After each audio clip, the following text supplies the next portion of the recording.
Olá, estudantes, tudo bem com vocês? Como vocês estão? Como andam seus estudos? Fábio Marçal aqui de novo, professor de língua portuguesa, especializado em concursos públicos, em resolução de provas.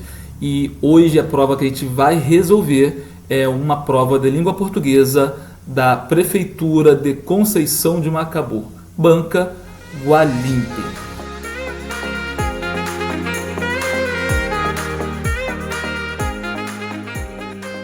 Bem, você não me conhece, não está inscrito no canal, pode se inscrever para você receber provas resolvidas de língua portuguesa constantemente no seu e-mail, nas suas notificações, beleza? Não deixa de curtir, não deixa de se inscrever, que a minha intenção é ajudar você a desvendar os segredos de língua portuguesa, das questões de língua portuguesa dos concursos públicos e assim você obter a sua aprovação. Minha missão aqui é te ajudar, beleza? Essa aqui é a prova de guarda municipal, uma prova de nível médio, e essa prova tem uma questão que eu posso dizer no momento de prova, no momento de tensão, para uma prova de ensino médio, do jeito que ela foi formulada, é uma questão impossível. 99,9% de chances de não acertar. Por quê? Porque é sem pé, sem cabeça, sem lógica, mal feita, mal formulada, considerando o contexto da prova. E a gente vai ver essa questão daqui a pouquinho, beleza? Enquanto isso, vamos começar aí pela questão 1, sem perder tanto tempo. Eu já fiz até umas marcações aqui. E é uma questão aí, né, uma prova que não vem um texto de apoio inicial. Geralmente as provas possuem texto de apoio, essa não veio. Já veio a questão bem objetiva de cara. Bem, questão número 1. Assinale a alternativa cujo emprego da crase está equivocado. Letra A, já podemos vir aqui na expressão que apresenta o acento grave, apesar de se mostrarem abertos às novas experiências. Quem está aberto a alguma coisa com regência nominal, regência aí do adjetivo aberto. Aberto a, pede preposição a. Novas experiências, experiência, substantivo feminino no plural, aceita o artigo a no plural, as. Logo, aberto a mais as, aberto a as novas. Se tem o a preposição e o as artigo, então há a possibilidade do acento grave, ou seja, do fenômeno crase, que é a junção de sons iguais, sejam eles sons de a ou de outras vogais. Segundo item aí da letra A, sensações de consumo relacionadas às marcas na construção.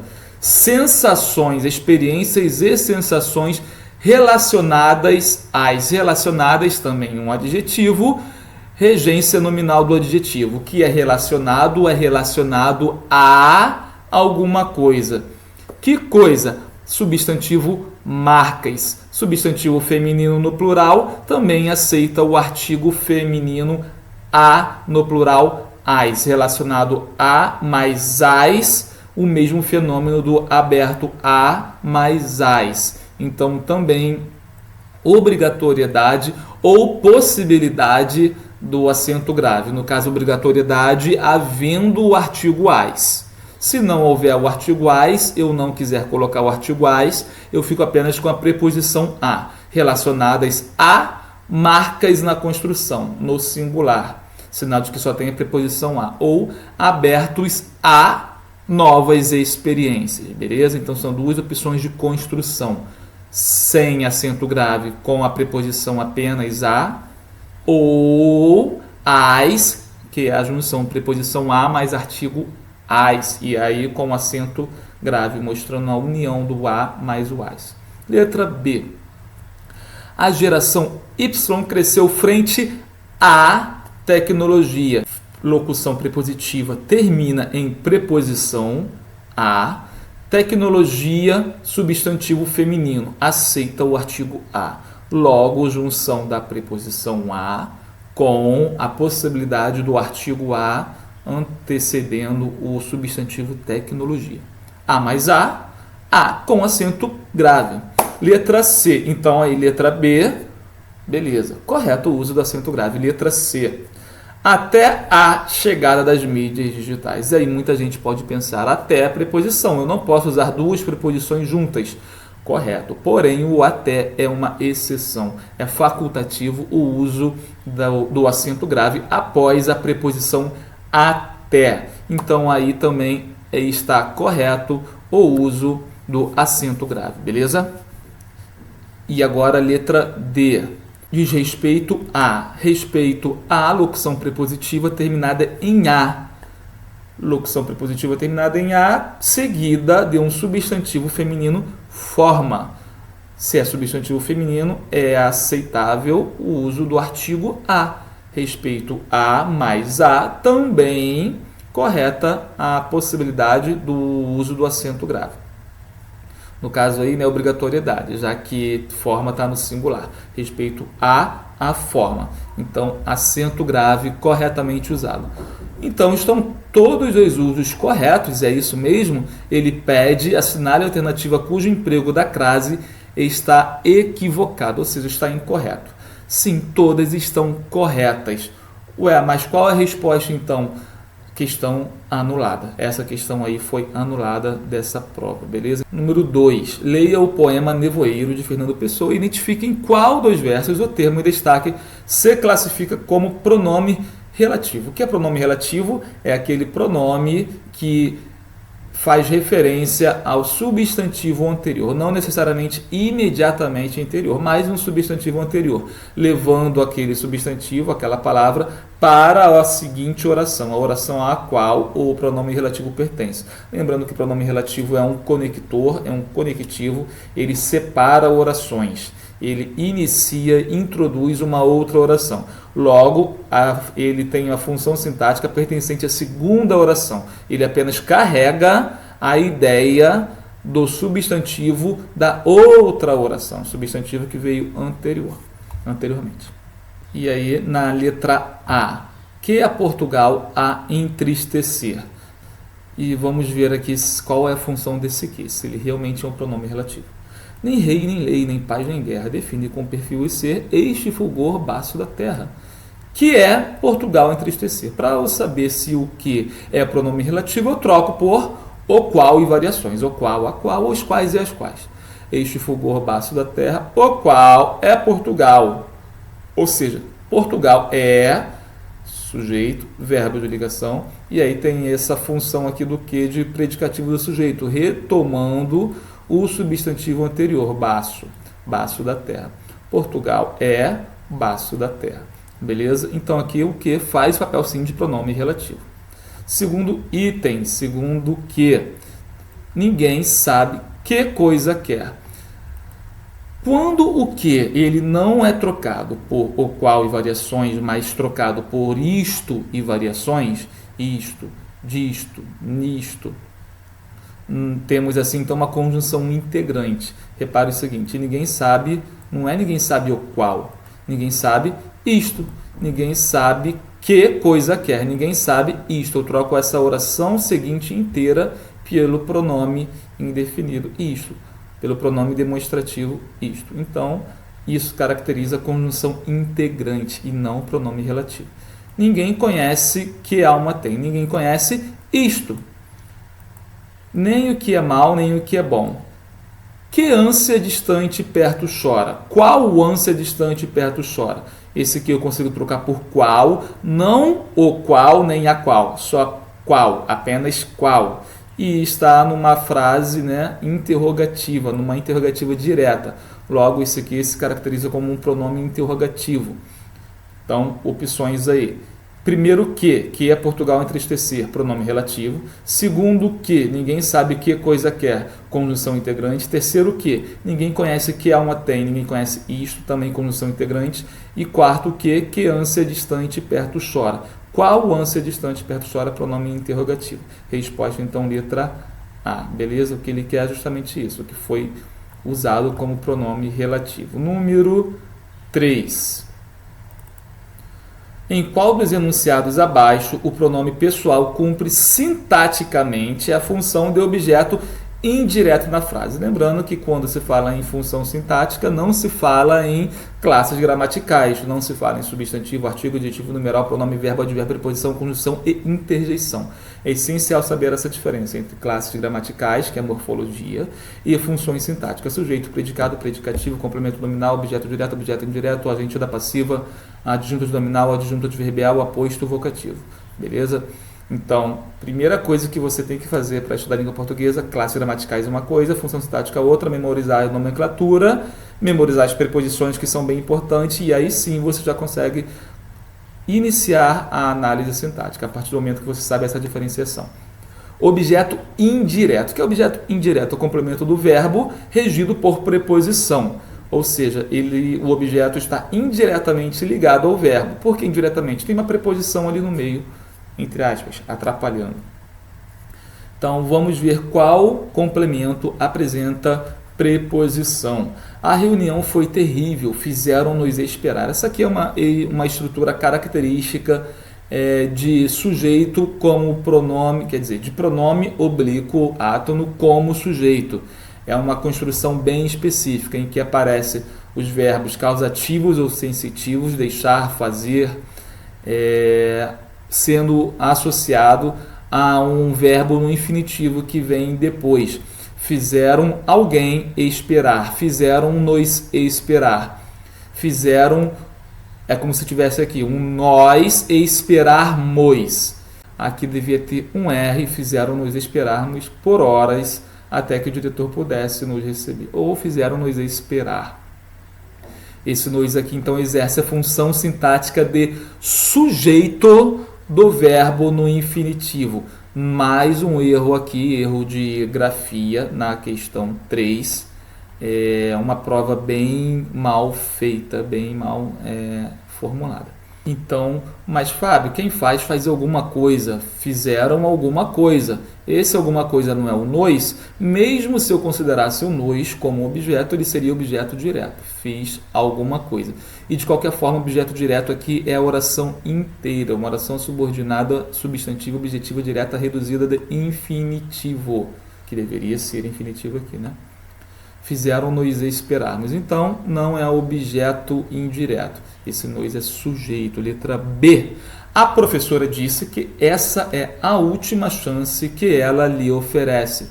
A última chance a qual, um pronome relativo, ela, sujeito de quem? Sujeito de oferece. Ela oferece a última chance. Mas a última chance faz parte da segunda oração? Não. Segunda oração ela é iniciada aqui, no que. Lembra que eu falei anteriormente lá na questão de pronome relativo que o que introduz uma outra oração? Ele faz parte dessa segunda oração. A função sintática dele é dessa segunda oração. Porém, a ideia que ele pertence, a ideia que ele possui, pertence à oração anterior, substantivo da oração anterior, última chance. É como se eu pegasse essa ideia, última chance, e colocasse no lugar do que? E isolasse essa oração, esquecesse essa primeira oração. Ficaria como? Ela oferece a última chance a quem? A ela. Quem oferece alguma coisa a alguém. Então, é um verbo transitivo direto e indireto que tem como complemento objeto direto o pronome relativo que. Oferece isto, oferece a última chance. Oferece a última chance a quem? A ela. Então, esse lhe é justamente o pronome oblíquo átono, que como complemento verbal, ele exerce a função sintática de objeto indireto. Já o e o a exercem a função sintática de objeto direto. Então, oferecem a ela a última chance. Objeto indireto, lhe.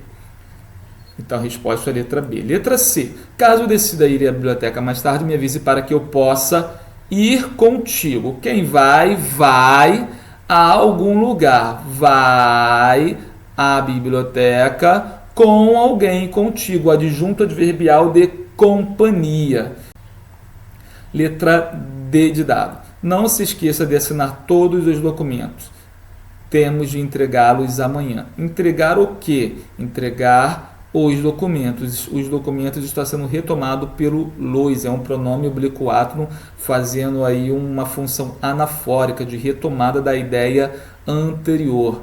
Temos nós, sujeito oculto, temos de entregar locução verbal, temos de entregar o quê? LOIS, entregar os. Esse L aparece aí por causa da ênclise, cai o R do infinitivo entregar e entra o L junto ao pronome oblíquo átono os. Então temos de entregar isto, temos de entregar os documentos. É como se os documentos estivessem sendo substituído aqui pelo os. Objeto direto, que entrega alguma coisa. Não tem preposição. Se não tem preposição, não é objeto indireto, é objeto direto. Então, reformulando, nos sujeito de esperarmos, lê objeto indireto de oferece, oferece alguma coisa a alguém, ó, a preposição a alguém, e aí esse a alguém está sendo substituído pelo lhe, objeto indireto. Ir contigo, adjunto adverbial, los, objeto direto, que entrega alguma coisa, não tem uma preposição aí pedida pelo verbo entregar. Número 4. A relação estabelecida em diálogos estritamente atrelados à situação comunicativa. Esse termo aqui, essa expressão, ela é muito importante. Situação comunicativa é o diálogo ali, é a situação, é o contexto de fala, a intenção que está ocorrendo ali naquela conversa, naquele diálogo, naquela comunicação.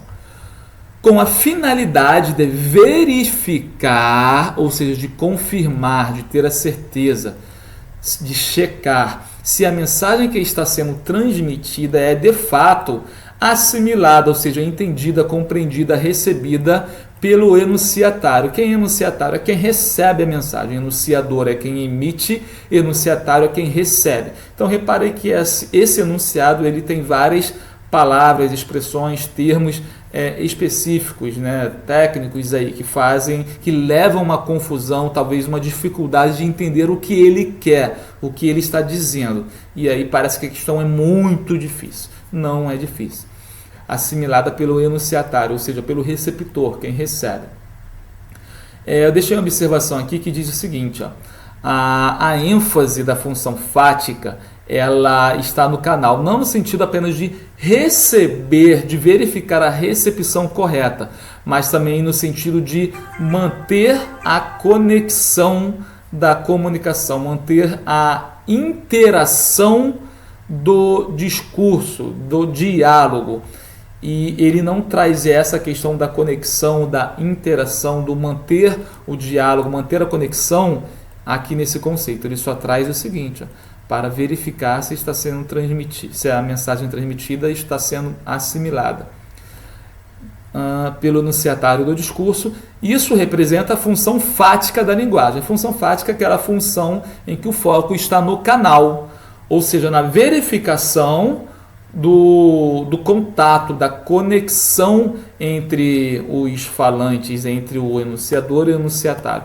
Não é para verificar apenas se a mensagem transmitida está sendo assimilada corretamente. É para verificar, para confirmar se há a manutenção da conexão. Então, essa função pode ser identificada em qual dos diálogos e situações de comunicação representadas nas tirinhas e quadrinhos abaixo. Diálogo 1. Vamos verificar se nesse diálogo há uma verificação da conexão. Pode parecer pouco, mas de tijolinho em tijolinho podemos construir os maiores muros.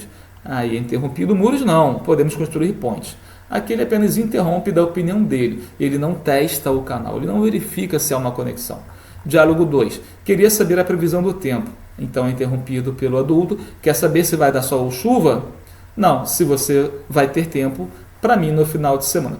Então, aqui o adulto ele interrompe o enunciador para verificar se há conexão, para manter o diálogo, para saber se a mensagem está sendo bem recebida pelo menino. Ele diz uma coisa, né? Queria saber a previsão do tempo, e o adulto pergunta para saber se ele está recebendo bem. Quer saber se vai dar sol ou chuva? E como é uma pergunta que faz parte do discurso enunciado, Ele pergunta para manter essa interação, essa conexão, esse diálogo. Então, a resposta, diálogo 2 possui essa função fática. Quando há essa pergunta, há a verificação da relação, da interação, da conexão. Diálogo 3. Mas o que aconteceu? Sabe o Juca que eu vivo zoando? Quando ele pergunta isso, sabe o Juca que eu vivo zoando? Ele está perguntando, está verificando se o canal ele está funcionando, se o outro menino está atento ao seu diálogo, à sua mensagem, se está entendendo o que ele está dizendo, se está recebendo bem a comunicação, a mensagem. Então, também função fática. Diálogo 2 e 3, então, possuem essa função. Resposta, letra B, em 2 e 3, mas não em 1. Está aparecendo aqui, ó, em 2 e 3, mas não em 1, beleza? Agora vem aqui uma questão impossível. Por que impossível? Porque é mal feita, é mal formulada. Uma questão que possui aí um texto, vou dizendo logo aí. Vou fazer o seguinte, você vai ler essa questão, ó, vou descer aqui devagarinho, você vai ler essa questão e vai tentar resolver essa questão. Leia com calma e temos aí a pergunta. Número 5, o enunciado. Sobre o texto, é verdadeiro afirmar que a poesia musical de John Coltrane é sinestésica ao ponto de se permitir ouvir embaixo d'água. A identidade afrocultural de John Coltrane é representada pela força e sensibilidade das combinações de notas que sintonizam em harmonia nas composições do autor. Número 3. Em vida, John Coltrane foi consumido por sua música, do mesmo modo que a cachoeira, em sua magnitude, faz desaparecer o peixe. Exatamente. Umas coisas, né? Umas afirmações bem interessantes, bem diferentes, bem legais. Aí você vai ver o texto e vai tentar responder. Bem, voltamos agora então para o texto. O que achou do texto? O que você entendeu do texto? E os enunciados das questões, das opções? Fez sentido para você? Conseguiu perceber alguma relação entre o texto, a imagem, o assunto e as questões, os enunciados, as opções? É realmente uma questão mal formulada pelo seguinte. Ele traz aí, quando a gente vai pesquisar o artigo original ele tem mais texto. Não é apenas isso que ele trouxe na prova. E essa continuação do texto, ela ajuda a compreender melhor o texto. Só que ele não trouxe aí, ele trouxe apenas metade do texto do artigo original. Então já perde muita coisa para entender, de fato, um pouco mais do texto. Ele começa falando de um livro cujo autor, se eu não me engano aqui, ele nem faz alusão a esse autor. Não faz. Ele não traz o nome do autor do livro. Já fica difícil. Por fim, ele traz a imagem aí de um saxofonista. Eu não fazia ideia de quem era esse saxofonista, nunca vi na vida. Aí quando a gente vai pesquisar, a gente vai perceber que é o tal do John Coltrane, que aparece lá nos enunciados. Não faço ideia da obra de John Coltrane, de quem foi. Já ouvi falar nesse nome, mas não sabe. Só isso, ouvi falar. Nada mais específico. Então fica difícil a gente entender o contexto de vida do John Coltrane, sem saber nem se ele existe ainda, se está vivo, então ele já faleceu, né? Foi um saxofonista aí da metade do século XX, muito importante, considerado o maior saxofonista de todos os tempos, né, do saxofone tenor. E teve uma vida bem polêmica, mas construtiva. Ele fez bastante coisas criativas e produtivas com o saxofone. Mas como que eu vou saber isso? Ninguém é obrigado a saber isso, a não ser se no edital vem dizendo para estudar a vida de John Coltrane. Aí é outra história. Bom, vamos lá então ver as opções. Vamos ver aqui alguns traços, na verdade, do texto, algumas palavras bem importantes para a gente conseguir fazer as associações com as respostas. Existe um vínculo secreto entre a estrutura do universo e a música. O livro revela a relação profunda da música com o cosmos e o imenso poder criativo da metáfora. Bem, vou ler aqui rápido, já considerando que você já leu anteriormente, então já está por dentro do texto. O imenso poder criativo da metáfora. Então ele vai trabalhar toda a questão em cima da metáfora. O que é metáfora? É a comparação de uma situação com outra. Para um apaixonado pela física e o jazz, um livro titulado Jazz of Physics e por aí vai, exerce a atração gravitacional de um buraco negro. Então, atração gravitacional, termo importante, pela física e pela metáfora que vai usar na frente. De um buraco negro, negro também é adjetivo importante que vai fazer referência a algumas situações lá na frente. A gente já pode começar a fazer uma referência aí, ó, com a cor do saxofonista, negro. Inclusive o próprio autor do livro é negro, e a história e a biografia do autor do livro é que ele cresceu também, se não me engano, foi no Bronx, né? Numa época de muita violência, em que o negro ele era realmente ele sofria muito mais preconceito, né, naquele contexto americano. Então aí já tem aí uma metáfora, né, uma analogia do adjetivo do buraco negro da física com a questão social do jazz e do autor e do pai, né? Pai não, né? Um grande saxofonista, que foi inspiração, inclusive, para o autor do livro. Só que isso tudo, ou você pesquisa, ou tem que ir no artigo no original. No artigo original aparece essa informação, o que na prova ele não trouxe, então muito mal formulada. E faz a mente voar pelos confins do cosmos. Os que só amam uma dessas duas matérias ou nenhuma, podem ler esta obra e se deixar arrastar pelo influxo das relações ocultas, ou seja, do que está nas entrelinhas, do que está no contexto, as intertextualidades entre disciplinas díspares, pelo imenso poder criativo da metáfora, novamente trazendo metáfora. Imagine dois peixes que falam entre si. Aí já começa a viagem, uma viagem bem viajante. Imagine dois peixes que falam entre si em um rio.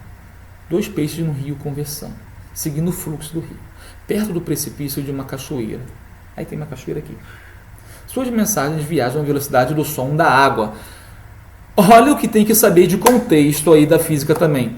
Suas mensagens viajam à velocidade do som na água. O som ele é praticamente 3 ou 4 vezes mais rápido na água do que no ar. Então, quando eles estão conversando, a velocidade do som, a mensagem, ela chega muito mais rápida entre os peixes, né, do que no ar. Suas mensagens viajam à velocidade do som na água. O que não está mal para o espesso discurso. Espesso discurso. Discurso não é nem fala, né? Discurso, na verdade, é mensagem, são ideias. Poxa, mas ideias espessas, aí já entra também uma questão aí de metáfora, né? Isso já envolve também uma sinestesia, né? Mistura de sensações. Discurso tem a ver com ideias, tem a ver com audição nesse caso aí, já que o discurso vem pela voz. E espesso é algo visual, algo tátil. Então tem uma mistura aí de sensações. Espesso o discurso que podemos esperar dessa espécie aquática. Então, essa espécie aquática tem característica de ter discurso espesso. Não é qualquer espécie, não é qualquer peixe. É um peixe importante, um peixe que tem um discurso pesado, denso. O peixe mais afortunado fica enredado entre as raízes de um nenúfar. Então, um peixe fica preso aí lá no rio, na corrente. Enquanto o outro se desvia de modo fatal para a cachoeira. Então, um peixe vai ficar preso na corrente do rio, o outro vai continuar o seu caminho pelo rio. O peixe mais afortunado fica enredado, desvia de modo fatal para a cachoeira. Apesar disso, podem continuar falando sem problemas. A voz do peixe estancado viaja ajudada pela corrente, e a do peixe condenado segue contra a corrente. Então, olha a imagem que tem que construir. O peixe que ficou preso, o seu discurso segue a velocidade do som na água, o que é muito rápido. A água já está seguindo o fluxo e o som é bem rápido, então o som vai bem rápido, passa a velocidade da água e chega naquele outro peixe. O som dentro da água é mais rápido do que a corrente, então chega a esse outro peixe. O outro peixe que continua indo, ele ouve o discurso do peixe que ficou lá preso no nenúfar. Segue contra e a do peixe condenado segue contra a corrente. Olha o sentido de contra a corrente e peixe condenado. O peixe condenado é um peixe aí, né, que não tem chance. É um peixe que foi renegado, a fatalidade da cachoeira. Segue contra a corrente. Opa, o discurso dele, então, ele tenta falar, tenta gritar, tenta passar a mensagem, mas ele está sempre contra a corrente. Então, a velocidade do som dele, que vai levar o discurso, está sendo atrasada pela corrente da água que vai impedindo dessa mensagem chegar ao peixe que ficou. Leva assim, né, e leva mais tempo para chegar a seu interlocutor. Mas a conversa prossegue. Ainda assim o discurso chega. Porém, um discurso chega bem mais rápido e o outro demora mais porque está indo contra a corrente. Ou seja, está indo contra um sistema anterior, né? Contra um sistema aí de discurso, um sistema de oportunidade de mensagem. E aí podemos transferir e fazer a metáfora para o contexto social. De repente, no mesmo momento em que o segundo peixe cruza, e aí já pode começar a fazer metáfora da contracorrente, o negro nadando contra a corrente ou falando, né, discursos contra a corrente, leva a sua mensagem, tem mais dificuldade de ser ouvida por quem está lá já dentro do sistema privilegiado. De repente, no mesmo momento em que o segundo peixe cruza a beira do precipício na cachoeira, a situação muda radicalmente. O peixe que cai pela cachoeira continua recebendo o som do outro, mas seus gritos por ajuda já não chegam ao seu interlocutor. E por que isso ocorre? A velocidade com que a água cai pela cachoeira é maior que a do som. Opa, então agora a cachoeira já tem aí uma outra característica. O rio está lá com uma água leve, uma água tranquila, mas quando chega na cachoeira, a queda é muito violenta. A velocidade da cachoeira é muito maior do que aquela velocidade que seguia no fluxo comum, no plano. E aí essa velocidade da cachoeira, da água caindo, é maior do que a velocidade do som na água. Então, por mais que o som, quando era plano, o som conseguia vencer a velocidade relativa da cachoeira, do rio, já na cachoeira não. Na cachoeira, por mais que a velocidade da luz, do som seja grande na água, maior do que no ar, ainda assim ele diz que a cachoeira tem uma velocidade maior. Então, na velocidade relativa, que é uma questão aí da física, as velocidades, né, a velocidade da cachoeira é maior que a do som, logo a do som não consegue alcançar o seu objetivo de chegar ao interlocutor. A velocidade com que a água cai pela cachoeira é maior que a do som e o pobre peixe desaparece do seu mundo para todos os efeitos. Então, parece que desaparece, parece que some. Para todos os efeitos, o segundo peixe desaparece de seu mundo, mas não desaparece, ele ainda está lá, só que parece que não está, né? Só para todos os efeitos. Trocando o som pela luz, esta pequena história é a metáfora perfeita de um buraco negro, que aí já é uma questão física do sistema solar, uma questão do espaço. O objeto mais exótico e enigmático que a ciência descobriu. E aí vou voltar daqui a pouco nesses itens aqui que eu marquei.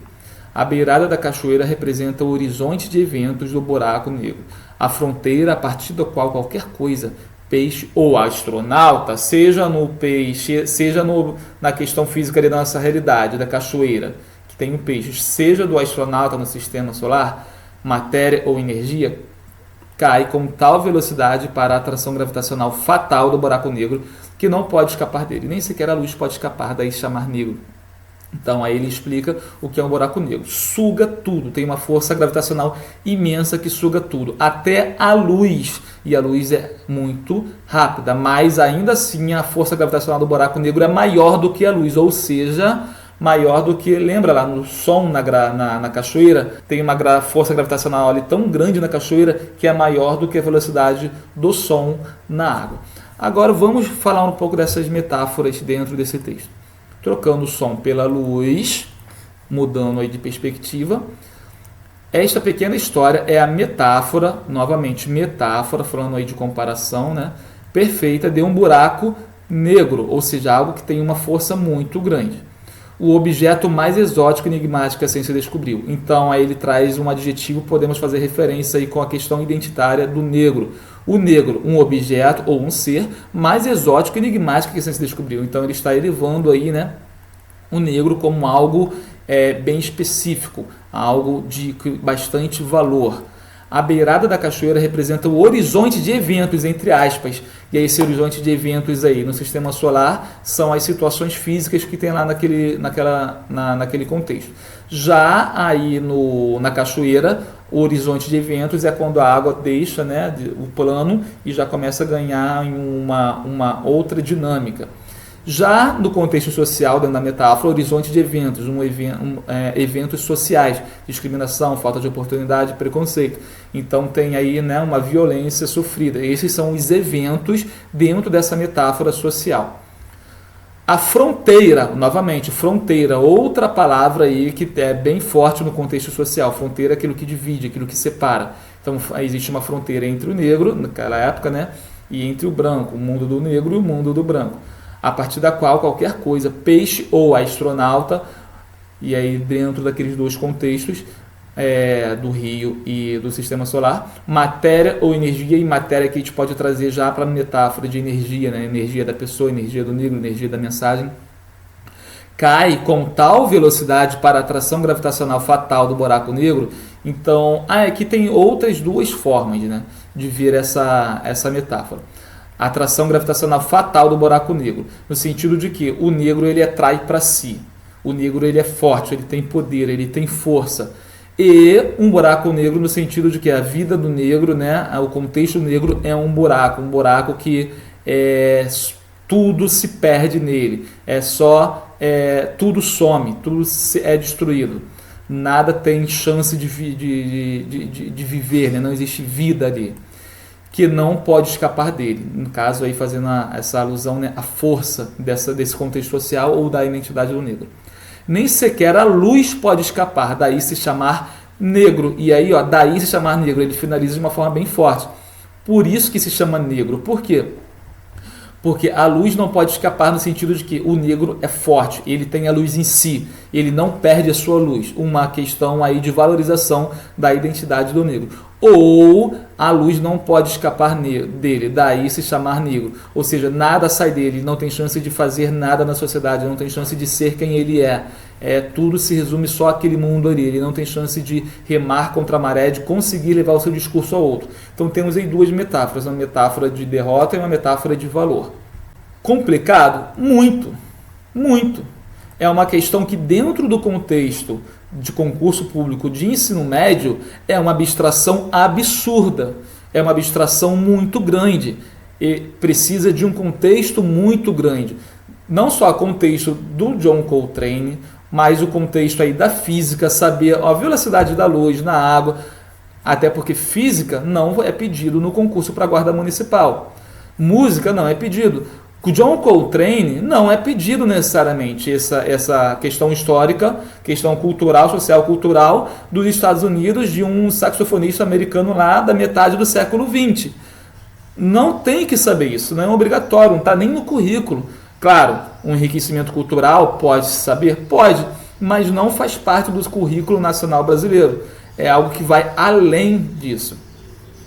E também a questão da metáfora, fazer essa associação metafórica entre música, entre rio, entre a física, entre a música, entre o contexto social cultural, identificar isso ali na hora da prova é muita abstração. Então, é um nível muito grande. E mesmo assim, ele não trouxe o texto inteiro do artigo. Ele não trouxe nem o contexto de quem é o autor, o contexto biográfico do autor do livro, do escritor, e nem do próprio John Coltrane, a quem ele põe a foto lá e nem explica quem é. Nem no artigo, o artigo que traz essa informação, ele colocou aí no texto, ele colocou só metade. Então, uma questão muito, mas muito, muito mal feita. Uma questão... vou falar aqui, ridícula para se colocar no concurso aí, da forma como foi colocada. Se tivesse uma situação muito mais contextualizada, aí é outra história.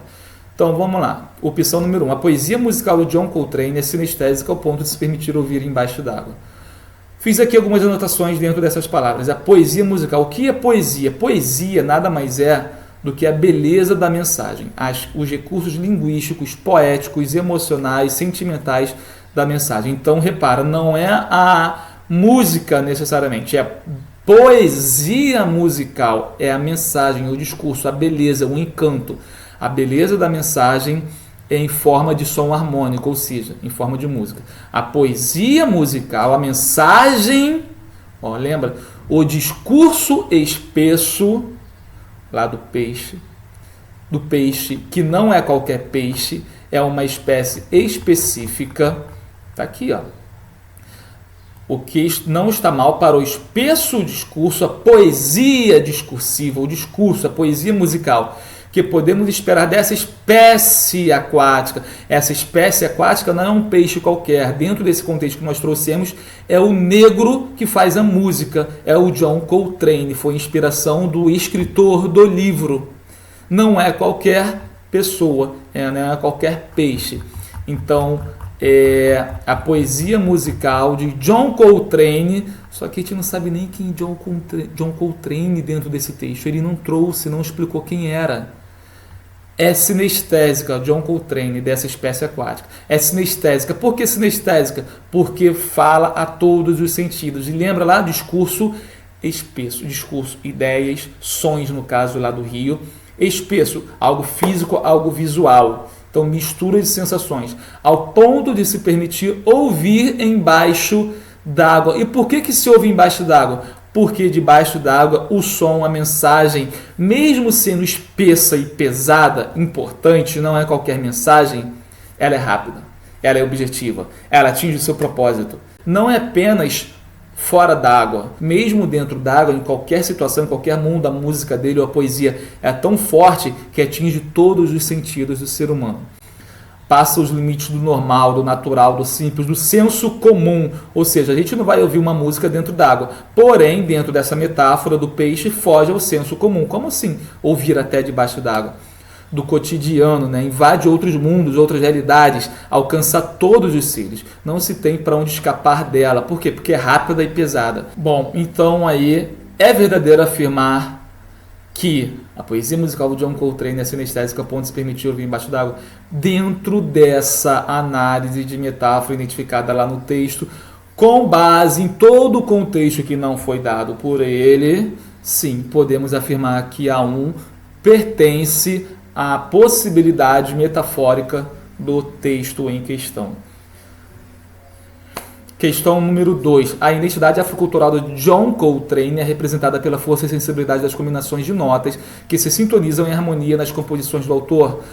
Já tendo explicado o contexto anterior, agora essa 2 fica mais lógica, fica mais fácil perceber. Identidade cultural a identidade afrocultural de John Coltrane, ou seja, negro, criado no Bronx, saxofonista, representado pela força e sensibilidade. Sim, força porque eu tenho um discurso espesso, foi um saxofonista considerado o maior, né, de todos os tempos, e sensibilidade porque tem justamente no seu discurso uma profundidade muito grande, um peso muito grande. E isso tudo, essa força, essa sensibilidade se combinam em notas, ou seja, vira música no saxofone, que se sintonizam em harmonia nas composições do autor. Bom, beleza, dá para entender isso realmente.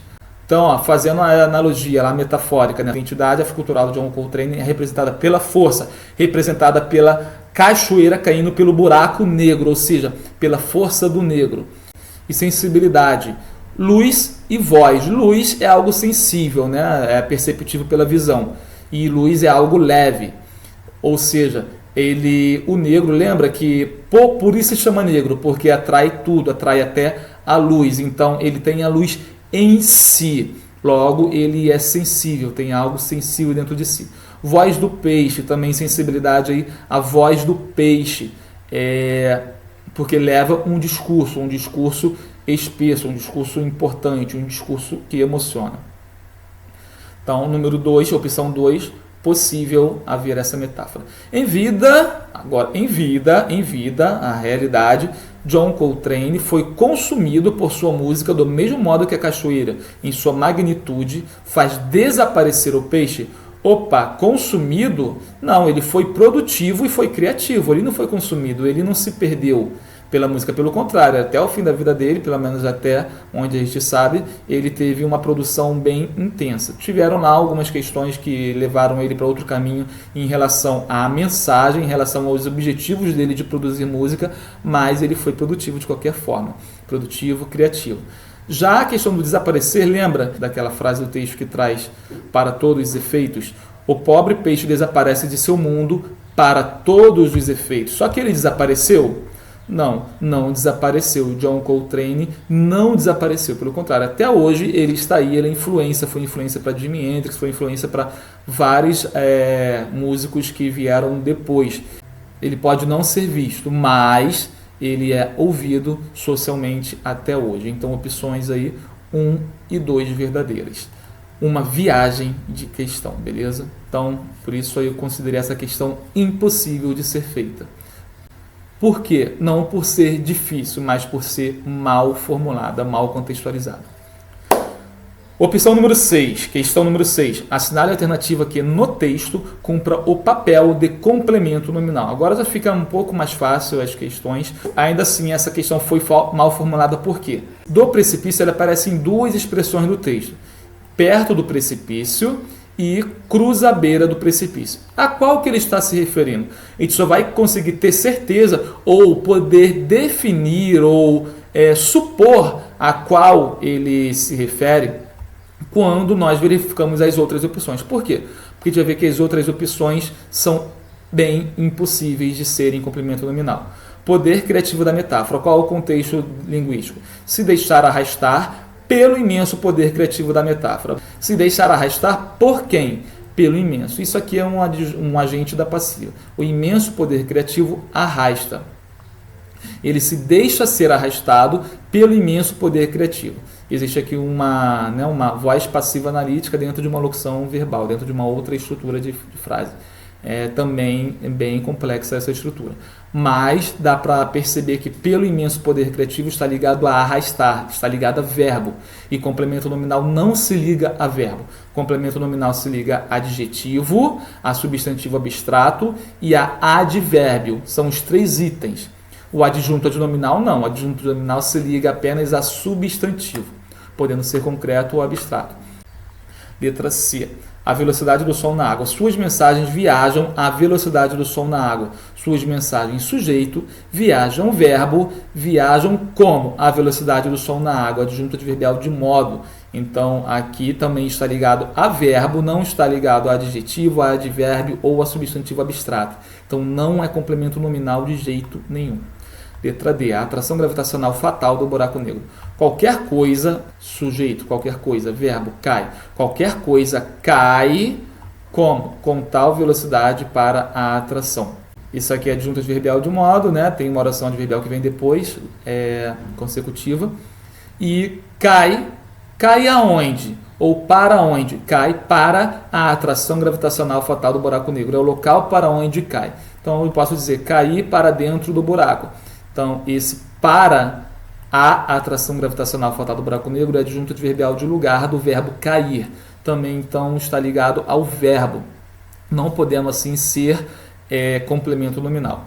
Sobrou, então, a letra A. Temos duas opções, então, de estruturas. Perto do precipício e à beira do precipício. Beira é substantivo concreto, é lugar.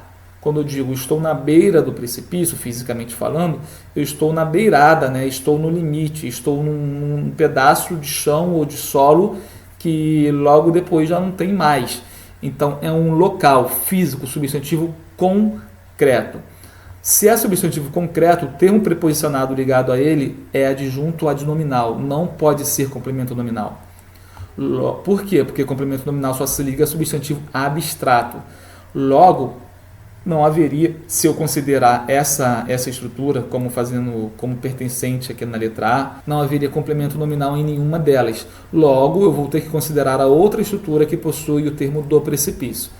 E aí a estrutura é perto do precipício. Perto é um advérbio de lugar. Se é advérbio, então o termo preposicionado ligado a ele, complemento nominal, já que complemento nominal se liga a adjetivo, a substantivo abstrato sendo passivo e a advérbio. Então, resposta letra A. Número 7. São palavras indevidamente acentuadas, exceto em. Ou seja, ele quer que todas estão corretamente acentuadas. Quais que estão corretamente acentuadas? tem com acento circunflexo no plural? Sim, tá certo. O verbo ter no presente, eu tenho, tu tens, ele tem. Singular, tem sem acento. Nós temos, vós tendes e eles têm. O tem no plural recebe acento diferencial, acento circunflexo para diferenciar justamente entre a terceira do singular e a terceira do plural. Enxagam, tá certo. Paroxítona não terminada em A, E, O, em, seguido ou não de S. Boêmio também tá certo. Paroxítona terminada em ditongo. Boêmio. Então, todas estão dentro da regra de acentuação. Letra B. Bilíngue. Paroxítona terminada em ditongo. Está corretamente acentuada. Quinquênio. Paroxítona terminada em ditongo. Corretamente acentuada. Asteroide estava corretamente acentuada antes do novo acordo ortográfico. Após o novo acordo, asteroide ele perdeu, ó. O E e o OI das paroxítonas, eles perderam o acento. Isso só das paroxítonas, E e OI. Já nas oxítonas, não. Nas oxítonas, quando finaliza em EL, E e OI, continuam com acento. O EL, E e OI. Nas paroxítonas, que possuem um E e o OI aberto na sílaba tônica, não possuem mais acento, beleza? Então, asteroide não possui acento, está incorreta. Letra C. Voo. Voo também, novo acordo ortográfico, perdeu essa duplicidade, né? Essa duplicação do O, voo, enjoo, magou, também do E, leem, veem, deem, perderam o acento circunflexo. Pelo. Pelo também perdeu o acento circunflexo para diferenciar pelo substantivo de pelo preposição. Então, também não possui esse acento circunflexo. Evidência. Possui porque a paroxítona é terminada em ditongo. Está correto. Colmeia. Colmeia. Também paroxítona em que o E é a sílaba tônica. Perdeu o acento pela regra da paroxítona. Papéis e troféus são oxítonas terminadas em EI e EL. Aí não perdeu o acento, continua sendo acentuada. Por quê? Porque são EI e EL, o OI, só que sendo oxítonas, sílaba tônica de oxítonas. O EI perdeu quando ele é sílaba tônica de paroxítona, beleza? Que fique bem claro isso aí para não gerar essa confusão. Então, a única correta aí, letra A. Número 8. Na língua portuguesa existem alguns problemas de natureza notacional que recebem a definição de erro crasso, ou seja, um erro extremo, erro fácil de se ver, pois referem-se a descuidos que poderiam ser facilmente evitados, facilmente, então não são erros muito difíceis de serem vistos, em função de hábitos de leitura e escrita, ou seja, de memorização. Hábitos de leitura e escrita favorece a memorização da ortografia das palavras. Nesse sentido, marque a alternativa em que seja possível identificar um equívoco, um erro, de aplicação dos elementos estruturais da língua, em sentido morfológico e sintático. Ou seja, onde há erro, seja morfológico ou sintático, tomando com base os enunciados abaixo. Letra A. Faz 3 dias. Verbo fazer indicando o tempo decorrido. Verbo impessoal. Fica no singular. Tranquilo. Que não temos notícias do Arthur. Este livro não tem nada a ver. Tem no singular, ó, sujeito no singular, terceira pessoa do singular, este livro não tem. Então não precisa de acento aqui, tá certo? Não tem nada a ver com a pesquisa que estou escrevendo para a faculdade, sem problema nenhum. Espero que sobre um dinheirinho para que vocês viajem. Agora temos a diferença entre viagem com G e viagem com J. Viagem com J é o verbo viajar. Que eu viaje, que tu viaje, que ele viaje, que nós viajemos, que vós viajeis, que eles viajem. Tudo com J, beleza? Já viagem com G é o substantivo. Minha viagem foi ótima. Farei uma viagem. Viagem substantivo, G. Viagem verbo, J. Aqui está sendo usado como verbo. Para que vocês viajem no feriado. Então aqui é o verbo no subjuntivo. Presente do subjuntivo. Deveria ser com J. No feriado. Não sei aqui se ele quis colocar esse erro de propósito ou se foi também mais um erro da prova. Ferido, né? Na verdade é feriado. Letra D. A partir de hoje, todos os produtos da loja com preços a partir. A partir aqui não tem crase mesmo, não tem acento grave, porque está antecedendo o verbo. Antes de verbo não se usa crase. A partir de R$50, sem problema nenhum, tudo certinho. Resposta, então, letra C. Número 9. Assinale a alternativa incorreta quanto ao emprego correto dos porquês. Aí aqui tem o macetinho, né, dos porquês. Porque em pergunta no início da frase, separado sem acento. Porque em pergunta no fim da frase, separado com acento. Porque sendo uma explicação, podendo trocar por pois, junto sem acento. Porque fazendo o papel de um substantivo, podendo trocar por o porquê, junto com acento. Basicamente é isso. Desejo saber por que você voltou tão tarde para casa.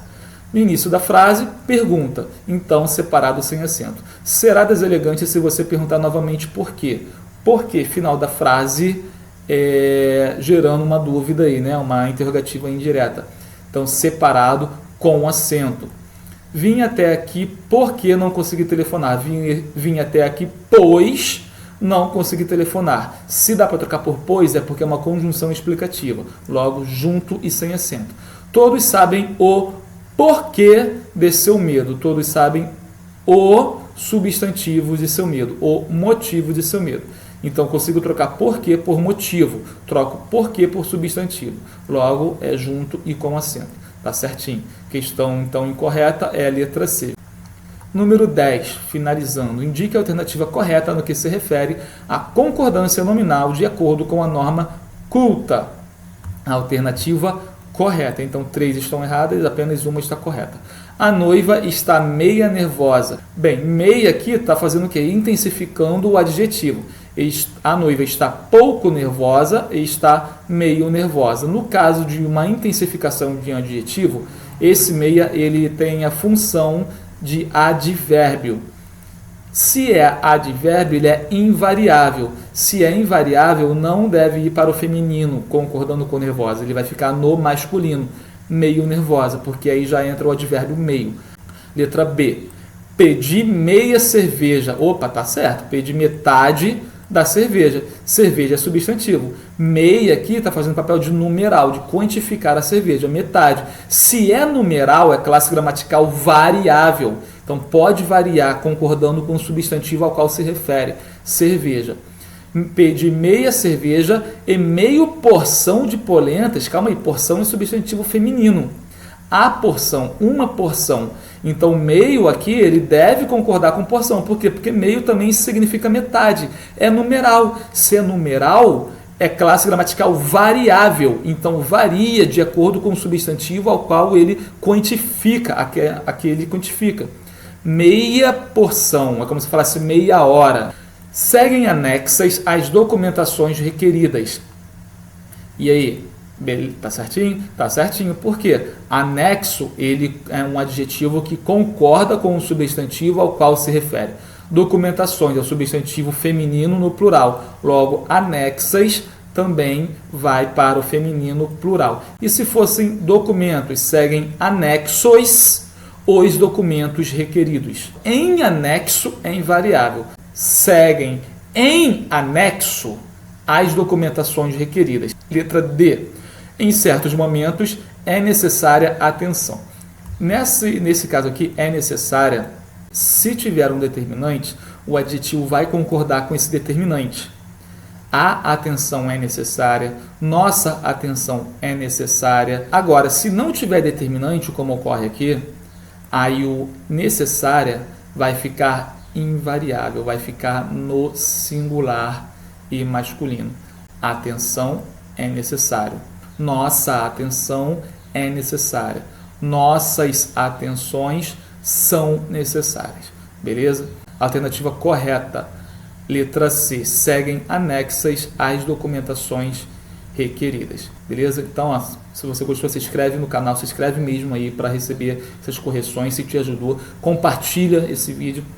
Compartilha para ajudar seus amigos, seus parentes, seus colegas, para todo mundo aí ser beneficiado. Minha intenção aqui é ajudar vocês.